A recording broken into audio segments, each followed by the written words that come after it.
Welcome to High Infidelity, the best cheating videos on YouTube. If you enjoy this content, remember to subscribe and turn on notifications. Now let's get into the video. After 12 years, I cheated on my boyfriend with my boss. First and foremost, my partner and I are absolutely okay with the fact that we are not legally married at this time. We are also in every other aspect, whether it is physically, emotionally, financially, or in any other way. The two of us had been together since I was 16 years old. He has completely lost interest in having relations with me over the course of the last year or so. I know he is still, since I saw him pinching one off in the shower, and because there's porn on our computer system. When I fling myself at him, I'm not always successful in my endeavors. Previously, we had on a daily basis when we were adolescents, but now I'm lucky to have once every 4 to 6 weeks. I've convinced myself that he does it even then in order to persuade me to let him be alone. Many different things could have an impact on our preferences. He started taking ADHD medication around 2 years ago, and one of the side effects is a diminished desire to have relations. In order to recuperate from a depressive episode that started around a year ago, I'm now undergoing treatment. We are both in financial difficulty and enrolled in school at the same time. At least, that's what I believed. Throughout our partnership, communication has always been a significant factor. In response to my request for further contact, he agreed to make an effort. When I stomp on him, absolutely nothing happens. I sit and wait for him to approach me, but he never does. He is adamant about continuing to take his prescriptions and even refusing to try a different brand. My husband is unaware that I did not experience sadness, or is it disappointment, until we stopped having on a regular basis, and I have told him of this, but he does not agree that it is beneficial. So throughout the course of the preceding 6 months or so, I've sought to pretty myself up, lost weight, and engaged in various activities that bring me joy. We may blame our lack of on his stress, but then why is he it without me, even while I'm there in the home? My talk with him hasn't helped matters this time around. Because he refuses to work while in school, undergrad, I was forced to accept a dreadful part-time job while working on my master's thesis for the degree I was seeking. Despite the fact that I thought my boss was rather attractive almost immediately, I know, terrible judgment, I had no plans to do anything about it. I'd been in a relationship for 12 years and it never occurred to me that it would be a possibility. Just a few months ago, we started joking about at work and enjoying each other's company. Although I suspected it was just me, tension began to grow. I dismissed it as nothing more than my lusty imagination, and dismissed it as such. While I was at work lately, the weather got severe, and the roads were treacherous to travel on. Due to the fact that I work in a hotel, those who had to work the following day were accommodated for the night. Given that we were both at work, he invited me to join him in his room for a drink before I headed to mine. We ended up talking for many hours and became as a result. He used deception to get my attention, and I fell for it. It was the most pleasurable and pleasant experience I'd had in a long time. The fact that I'm feeling so much pleasure makes me feel ashamed of myself. I've never considered myself to be a cheater, and I'm well aware that if my spouse found out, it would be the end of our relationship, as I've always believed it would. My boss wants more, and I'm a little perplexed. This individual is a wolf, and he is a kryptonite for me.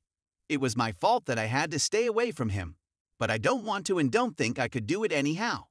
For the life of me, I can't remember the last time I had such strong feelings for someone, not really emotionally attached as far as I know. I feel as though I'm locked within a nasty Lady Gaga track. I had to repress all I had merely to refrain from spitting in his face at work the day before. My spouse and I are now going through a difficult time, which may be much more difficult than I anticipated, and I want to assure you that we will be able to get through it. It just isn't happening right now, and who knows when it will. To be sure, I still have great affection for him, but I've never been put to the test in this manner before. Aside from his selfish tendency of refusing to work and refusing to have relations with me, my boyfriend is generally quite kind to me. And what do you do when you have a Mr. Right Now standing in front of you nearly every day at work who is absolutely okay with the fact that you have a boyfriend? What should you do? I don't think I'm looking for justifications for my conduct. Rather, I'm looking for some suggestions. And so much for being known as the pretty girl down the block. Further information is available upon request. No one seemed to be concerned about workplace relationships that have happened in the past. Even worse, I've overheard the GM, not the boss in the dispute, make a joke about becoming a matchmaker for persons at the company where they work. My position, apart from providing a weekly check to help pay the bills, has nothing to do with my chosen professional path, and as a result, I will resign if required. I'm not going to pretend to be the boss, since I'm certain that we both understand that there is no emotional link between us in this situation. Despite what some may think, I have a strong affection for my boyfriend. I had absolutely no idea of doing anything like this. But I was the one who permitted it to happen. I'm aware that I'll have to accept this as a reality. Although he's made errors in the past, I'm not convinced that informing me about them was beneficial to me. Update. This morning, I sought to engage in a conversation with my spouse regarding our lives. He didn't even bother to look at me. When I asked him why he wasn't responding, he said that he had to go to school. He just had 2 hours left till his first lesson of the day. There has been no progress on this matter. Last night, I also had a long discussion with my boss about the company's direction. Our ethical mistake was being debated, and he claimed that he followed the moral code of Oscar Wilde, which states that the only way to get rid of temptation is to yield to it. He then questioned as to whether or not I had anything planned for Friday. So, no development there either, but I must confess that it is lovely to be sought after by an attractive man, regardless of his genuine motivations, regardless of how I feel about him. A strategy to get out of these situations is currently being developed. It remains to be seen whether or not I will be successful in either task. Story 2. Is sleeping with someone else in your early formative relationship considered cheating? I just terminated a long-term relationship in which we were experiencing serious difficulties. My jealousy has been called into question throughout our whole relationship, and I've been doing a lot of soul-searching to understand out where my jealousy comes from so that I can work on it and be a better partner the next time I'm in a relationship. I met my ex when we were both traveling, yet we remained in contact on a daily basis for a whole year after we ended our relationship. Over the course of a year and a half, we became closer, and there was a point when my ex persuaded me that there was no one else, and that I was the only one who had heard from the mysterious individual. We started dating when I returned to my ex's home after many months apart and met their family and friends for the first time.